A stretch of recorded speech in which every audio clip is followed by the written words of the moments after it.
themes. And we're moving into chapter 6 now, the first few verses of that. So it says the following: "Be careful not to do your acts of righteousness before men to be seen by them. If you do, you will have no reward from your Father in heaven. So when you give to the needy, do not announce it with trumpets, as the hypocrites do in the synagogues and on the streets, to be honored by men.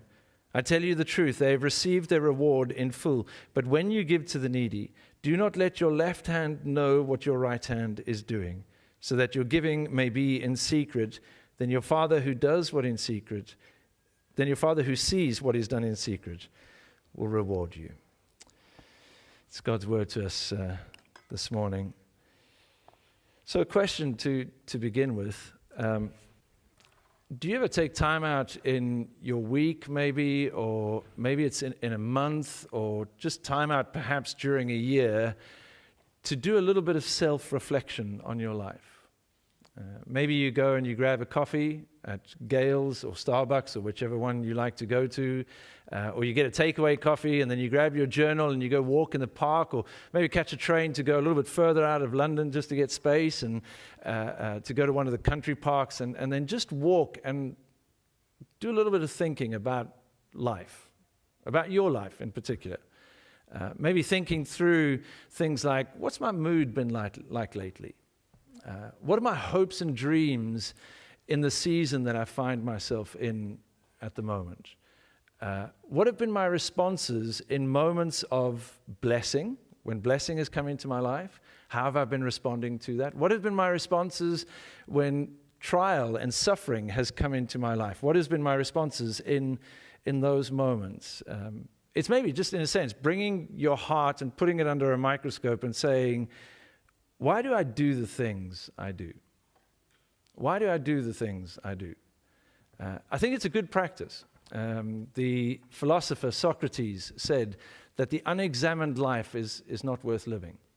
His point that he was trying to get across, he was trying to say that, look, if we never take time to think about why we do the things we do, we're just going to keep doing the same old things. And have you heard the definition of insanity, right? It's where we keep on doing the same old thing over and over again, expecting different results. And then we scratch our heads and we wonder, why does nothing change?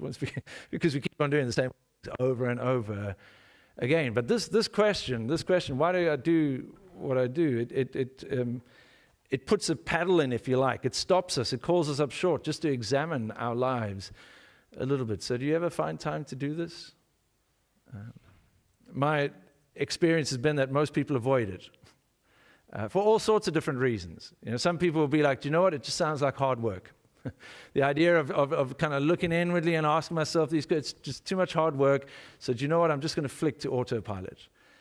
One survey done by, I think it was by Marks and Spencer, a survey of lots of British public, revealed that 96% of people just function on autopilot. We just go through doing the same old things over and over again without really thinking about why it is that we're doing what we're doing. Other people might say, I'm too busy. I don't have time to take time out for a cup of, I've got all these responsibilities and things that I need to do. Take time out for a cup of coffee to do a little bit of introspection. Are you kidding me? Have you seen my diary? It just doesn't allow for that sort of thing. And still others will say, I don't want to do this because I'm afraid of what I might find if I look too long on the inside. I'm afraid of what it is that I might discover if I look too long on the inside. And it seems to me that Jesus, as we move into this new bit of teaching in the Sermon on the Mount, it seems to me that Jesus doesn't allow us this luxury. He doesn't allow us off the hook that easy. If the question over the last 6, 7, 8 weeks or something has been, what does love require of me? Right? That's the question that we've been holding. In light of the fact that we've got this new heart that God has given it to us, which has been implanted with righteousness and imputed with righteousness and engraved with righteousness. The new heart that you have, if you're a Jesus follower, has the law of Christ written on it, which is to love God and love people. Then the discipleship question that we face every day in each moment is, right, in this moment, what does love require of me? And Jesus was unpacking that question. What does love require of me as it relates to anger? What does love require of me in regards to lust? What does love require of me in regards to faithfulness to marriage? What does love require of me when I'm making promises, when I'm turning the other cheek, when I'm loving my enemies? What is it that love requires of me? And if that was the question over the past few weeks, then the question for the weeks that lie ahead is, why do I do what I do really? In the next few weeks, Jesus, in a sense, he takes his followers' hearts and he places them under the microscope and he prods them and forces them to ask themselves the question, why do I do what I do? And then the all-important bit at the end, really? Because we could answer the question, right? We could answer the question, I do what I do because of X, Y, Z, but the really bit makes us go a little bit deeper. Why do you give to the needy, really? Why do you pray the way that you do, really? Why do you fast the way you do, really? And Jesus prods his disciples with these questions as he moves into this new part of teaching. And as he does, he makes several assumptions, I think, that are worthwhile pointing out for us this morning as we come and sort of tackle these texts. 3 different assumptions that Jesus makes as he shares with his disciples. The first one is this, that we will practice our acts of righteousness. Right? So in the NIV, the translation I read, it says, be careful when you do your acts of righteousness. That word do in other translations is translated as practice, which I think is a great phrase because it's both, on the one hand, it is wonderfully liberating, and on the other hand, it's intensely demanding. When I read a phrase like practice your acts of righteousness, I breathe a sigh of relief because I realize the Lord does not expect me to get these things right all the time, every time, from the first time. Right? Doing these things that Jesus is going to call us to do, it's not going to come naturally to us. Right? We're going to need to practice. It's going to feel a little bit foreign, but so as we practice it, it's going to begin to kind of become second nature. We were in the park last Saturday when there was no rain, which was wonderful, and we were enjoying the sunshine, and there was, we were sitting talking, my mom and my stepdad were with us, and there was this guy who was teaching this kid how to ride a bike. And they were going up and down and up and down and up and down. And if you've ever ridden a bike, you know that when you first get on a bike, it's not natural, right? And it takes a bit of practice to get it right.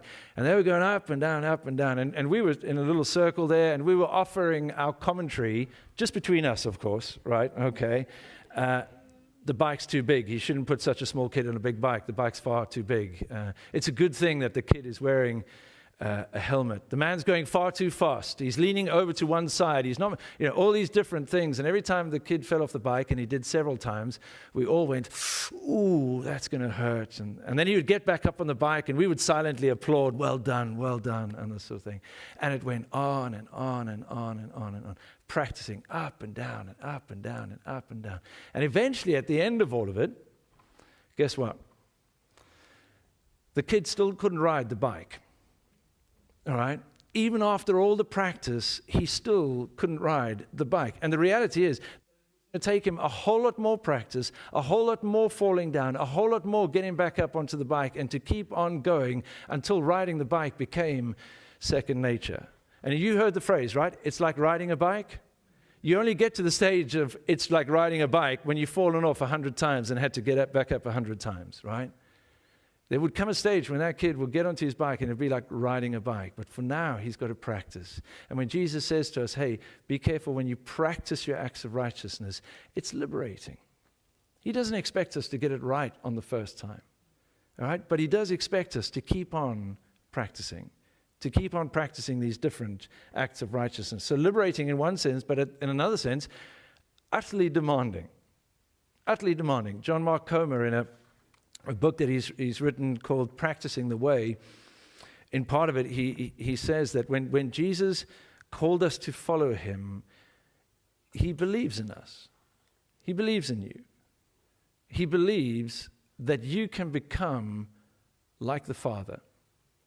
He believes that you can do Matthew 5:48, be perfect, be mature as your heavenly Father You might not believe in you, but Jesus believes in you. You need to know that this morning. Maybe that's a word for somebody this morning. Jesus believes in you. He believes that you can become joyful, kind, compassionate, gracious, gentle, loving. He believes that you can be filled with happiness in spite of the fact when you face severe trial and suffering in life. He believes that we can become the kind of people that will not shy away from suffering, but we will embrace it, knowing that it's doing something in our lives and ultimately bringing glory to God. He believes that we can do the things that Jesus did, that he did.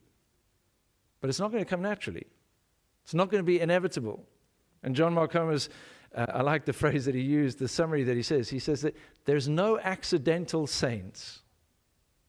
Right? It's not just going to fall into our lap. It requires diligence. It requires that we prioritize our whole lives around the work and person of Jesus, practicing these acts of righteousness again and again and again until it becomes second nature. Jesus assumes that we will practice our acts of righteousness. Jesus assumes that we know there will be rewards. Do you know there's rewards? Silence. There are, there's a principle in Scripture that speaks about sowing and reaping and tells us that what we sow, we will ultimately reap. I can think of plenty of bad things that I've sown and the disastrous consequences that I've reaped as a result. But Paul, writing to the church in Corinth, he spells it out very, very clearly. He says this: so we make it our aim to please him, Jesus, whether at home in the body or away from it. For we must all appear before the judgment seat of Christ, that each one may receive what is due him for the things done while in the body, good and bad. There's rewards. When we practice our acts of righteousness, Jesus is assuming that his followers know that there will be rewards. But we don't think about this that often. And Jesus mentions it here, I think, in order to motivate us, in order to encourage us. But we don't think about it that often because we don't know exactly what it entails. Most people, not entirely sure, but if I had to ask you, what rewards do you think are waiting in store for you? Some of you might think, well, material stuff, because that's what rewards looks like this side of glory, right? In my Father's house, there are many rooms. So my reward is going to be a bigger room than the next person. And it's going to have an ensuite bathroom. And it's going to have big windows. And I'm going to look out to the mountains on this side and to the ocean on this side. And it's going to have all the perfect mods and cons and so on. And hopefully you know that's not the case, right?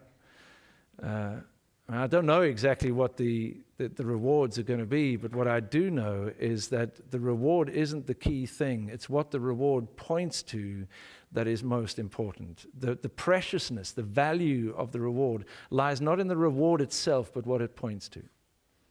I'll give you an illustration. When I was at school, I somehow managed, when I was in my final year at school, I somehow managed to make it into the first team hockey, It's probably because we didn't have a lot of hockey players at the school I went to. Everybody played rugby. But I managed to make it into the hockey team and played enough games to get colors. So the school I went to, you got colors for playing first team sport. And basically what that meant is I got a different colored blazer. All right, so we used to wear blazers and boaters. It was a very traditional school and that sort of thing. The normal blazer was black with a red pinstripe. I got to wear a white one. It was so cool, right? And it had a neat little red trim around the outside. If you had half colors like I did, it had a nice little red trim. If you had full colors, it had a black and red trim. And I remember when I was awarded my colors, I called my mom up and I said, "You better get me a white blazer. I need a white blazer," right? And because we didn't have a lot, my mom said, "Fine, go down to the Farrah's," which was the sports shop, and she says, "Find a second-hand one." So I went down and I went to Farrah's and I found it wasn't second-hand, it was probably third, fourth, maybe fifth-hand or something like that. It wasn't white anymore, it was like cream or more gray, right? That's how many times this one had been dry cleaned. And it was 2 sizes too big for me. Right, so the sleeves literally came down there. It was way too big for me. Came sort of down to my knees and stuff like that. It was ridiculous. I looked like a clown while I was wearing it, okay? But I loved it. Not because I liked the white jacket, but because of what it pointed towards. It sent a message to everybody who saw, hey, listen, he plays first team. right? He plays first team. The value of the jacket lay in what it was pointing towards. And in the same way, the rewards that God promises, that Jesus promises in this, it's not going to be the reward itself, but what it points to. And what it will point to is every act of grace that God has done in and through your obedient life. Maybe the greatest part of the reward will be coming into the Master's presence and just to hear those beautiful words, "Welcome, well done, good and faithful servant. I entrusted you with a little bit, and you've made much more of it. Come and enter into your Father's happiness." What greater reward is there than that? Jesus makes the assumption that we know that there will be rewards. And finally, he makes the assumption that we know that God sees it all. Because he does. He sees everything. Psalm 139, which is a favorite of so many, has these words, "Where can I go from your spirit? Where can I flee from your presence? If I go up to the heavens, you are there. If I make my bed in the depths, you are there. If I rise on the wings of the dawn, if I settle on the far side of the sea, even there your hand will guide me. Your right hand will hold me fast." There is nowhere that we can go where God is not present, where God cannot reach us, which is a wonderfully comforting thought, don't you think? I mean, if Monday morning for you is like, "Oh no, it's Monday morning, I've got to go back into work," right? Just know that the God of all things goes with you. But Jeremiah, the prophet, hones us in even further. Not only does God see everything, Jeremiah, the prophet, says, "He is the Lord who searches the heart and examines the mind to reward a person according to their conduct, according to what their deeds deserve." So here's the thing. Even if you don't take time to think about why you do what you do, God sees it all, and God knows exactly what's motivating you. And Jesus says, he pulls our hearts underneath the microscope, and he says, "Hey, ask yourself the question, why do you do what you do? Be careful when you practice your acts of righteousness, when giving to the needy. Be careful. Don't be like the hypocrite."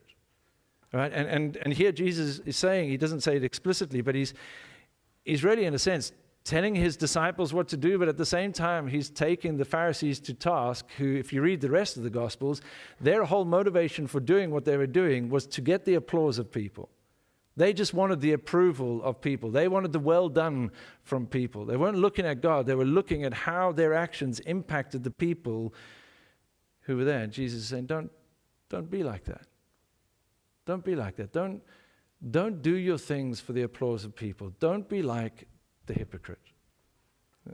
That word that Jesus uses here, hypocrite, is in the original Greek is hypokritos, I think, which is a classical Greek term that is often used in stage plays and acting and that sort of thing. And the people who were listening would have known this. And so as Jesus paints this little word picture for them, their minds would have gone to imagining a stage play with a story being played out. So why don't we do the same thing this morning, right? Let's just imagine that this is the Royal Albert Hall, okay? And you've come to a stage play, and this is the stage up at the front here, and there's a red curtain that closes.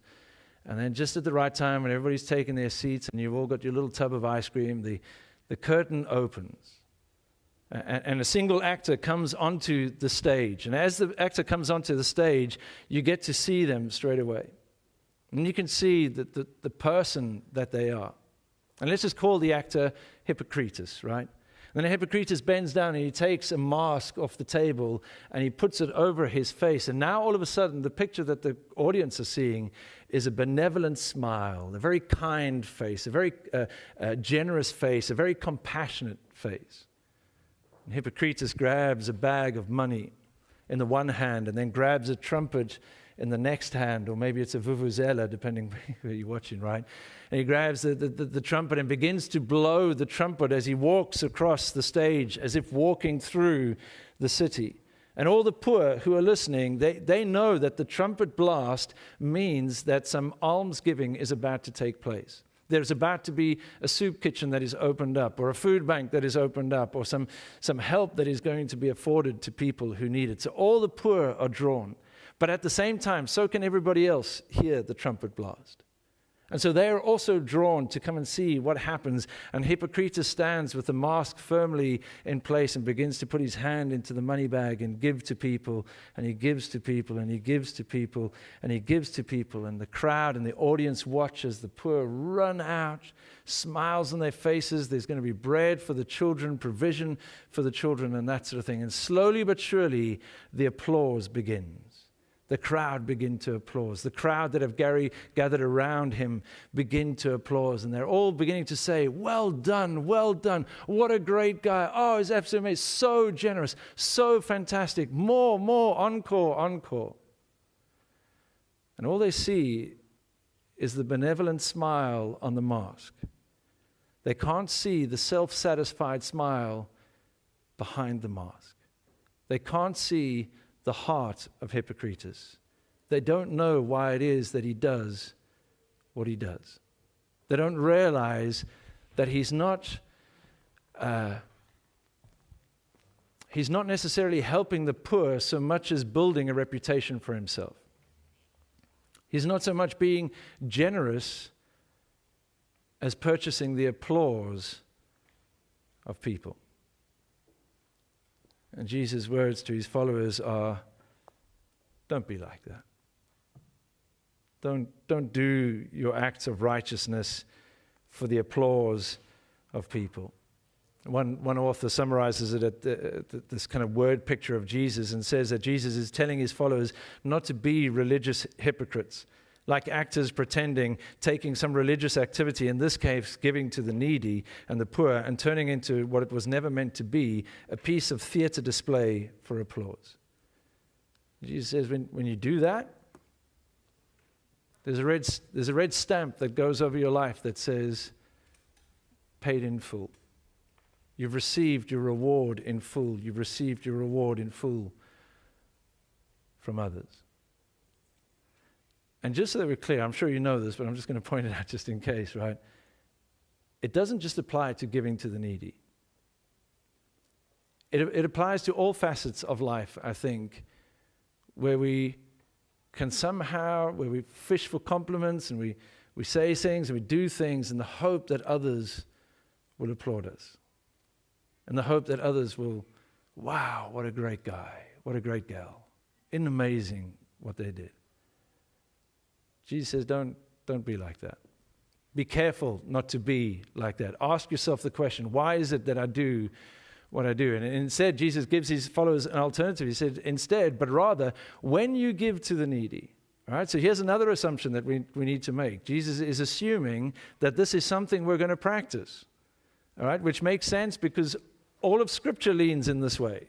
You read in the Old Testament, there is a leaning towards generosity towards those who are in need. The book of Acts, chapter 2, chapter 5, it's all about giving to the needy. Paul's letter to the Corinthians, 2 Corinthians 8 and 9, he talks about giving in church, right? So Jesus is assuming this is something that we are going to do.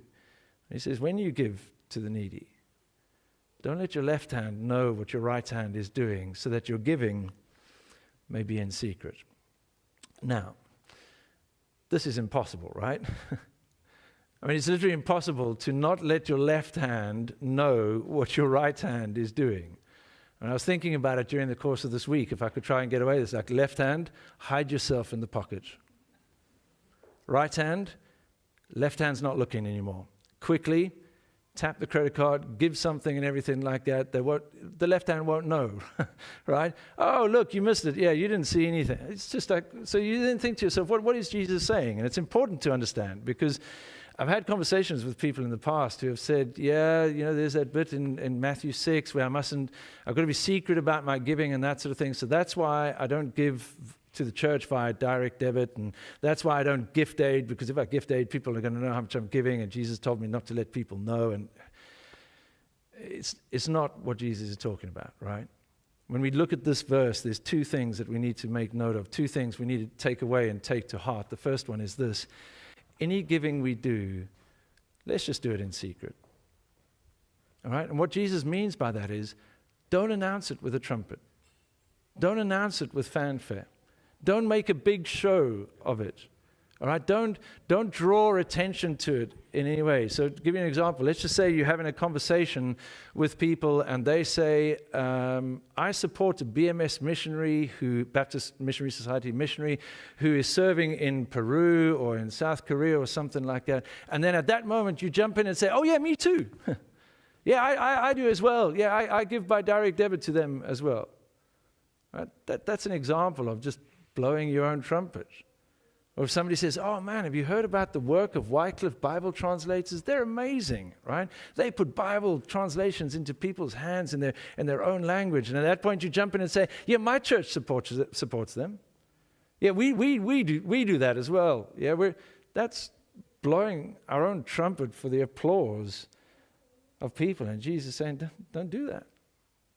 Right? It's almost impossible to do things in secret, but the point is not that nobody else knows. The point is that you're not blowing your own trumpet as you do this. And then the second thing that Jesus is saying here is when he says, don't let your left hand know what your right hand is doing, I think what he's saying is when you've decided to give whatever it is you've chosen to give, just forget about it. Right? We know that our giving in church and in to the needy, we're going to look at this later on in September, but Paul teaches us it's supposed to be systematic, it's supposed to be sacrificial, it's supposed to be proportionate to our income and our means and so on, and it must be cheerful, done with a smile on our face, right? Not given grudgingly and that sort of thing. Those are the principles for giving. But Jesus is saying, don't let your left hand know what your right hand's doing, so once you've given, just forget about it. There's no need to then go and calculate things and well done. You know, you gave to that person. Oh, you did fantastic. Oh, you did so well. Well done. That's good. Jesus is saying, no, just practice self-forgetfulness. Do it and then forget about it. Don't fish for applause. Don't fish for compliments. Don't look for anything. Just do it and forget about it. Why? Because God sees. And ultimately, everything that we are seeking to do is for His approval. And everything that we are seeking to do is so that we might get the well done from Him. And reading this passage during the course of the week, it's been so sobering, you know, and just it's left me thinking, holding these two things in contrast, if you like. If you think about the applause that we might get if we do things for the applause of people, you've been paid in full and it lasts only a moment.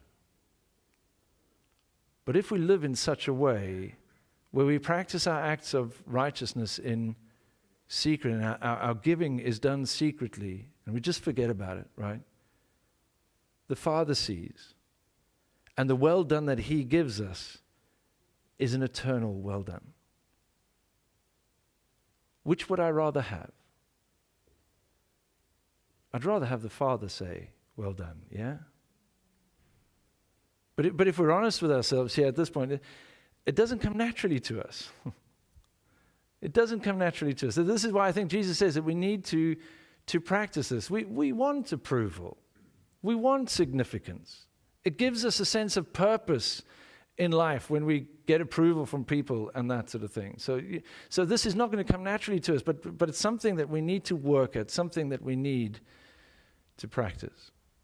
So let me give you, just as we draw to a close, two things that you might want to do. Oh, there was a good quote here, actually. Summing all of this up, let me read this for you first of all. Summing all of this up, John Stott in his commentary, he says, our Christian giving must be neither before men, not Eden, okay, men waiting for the clapping to begin, nor before ourselves, our left hand applauding what our right hand's generosity, but before God who sees our secret heart and rewards us with the discovery that, as Jesus said, it's more blessed to give than it is to receive. But two practical things that I'll leave you with and then invite David and the team to come and lead us in a response in worship. The first thing, in response to Jesus' teaching here, how might we live? What might we do? What could we do differently, right? The first thing I'd say is practice giving to the needy. Practice giving, full stop. All right? Look at passages like 2 Corinthians 8 and 9. Reflect on what the Bible teaches us about our giving. That it is supposed to be systematic. That means that you plan when you're going to give and how you're going to give and that sort of thing. It needs to be sacrificial. Maybe it costs us a little bit. So we're saying no to something in order to say a bigger yes to sacrificial giving. Then it needs to be proportionate. So this means it's going to go up and down, right? If your income into your household is X amount, you might be able to give X amount, but then maybe it drops for whatever reason. And so you need to be proportionate in your giving, right? And then maybe it goes way up, and then you need to be proportionate. So it's something you review. Adele and I, it's something we review annually, all right? We come back to it each year, and we look at this, and we plan this, okay? But then above all, it's got to be cheerful. All right, cheerful, knowing that you're walking faithfully in God's ways. Practice giving. And maybe a great approach would be to flip the way we often do things. I think a lot of the way people approach money and giving and that sort of thing is to say, how much do I need to live on? How much am I going to save? Oh, there's nothing left to give. Oh, well, maybe next month, right? What would happen if we flipped that the other way around? And if we decided to begin with, how much are going to give systematically, sacrificially, proportionately, cheerfully? How much am I going to save? And then, okay, I'll make the adjustments in my life because this is what I've got left to live. I wonder what difference it would make in our lives.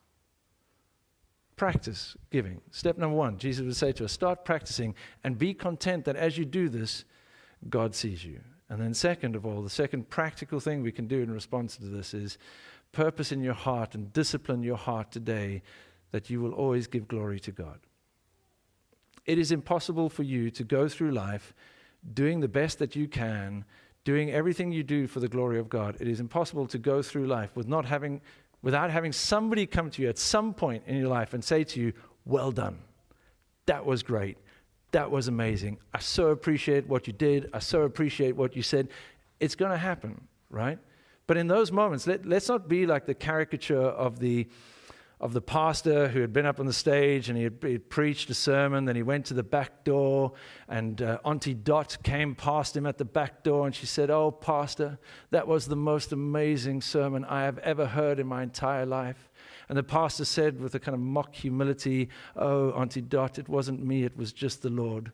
To which she replied, "Pastor, it wasn't that good." Okay, all right? Not with this kind of false humility, right? But with a sense where people have given us a crown of honor, and people have said to you, "Well done," and "Thank you," and so on. All you've got to do in response is say to them, "Thank you. Thank you." And then later on, at the first opportunity, you get down on your knees before the God who has seen all of it. And you take the crown of honor that has been given to you, and you place it at the feet of Jesus, and you say, "I believe this belongs to you.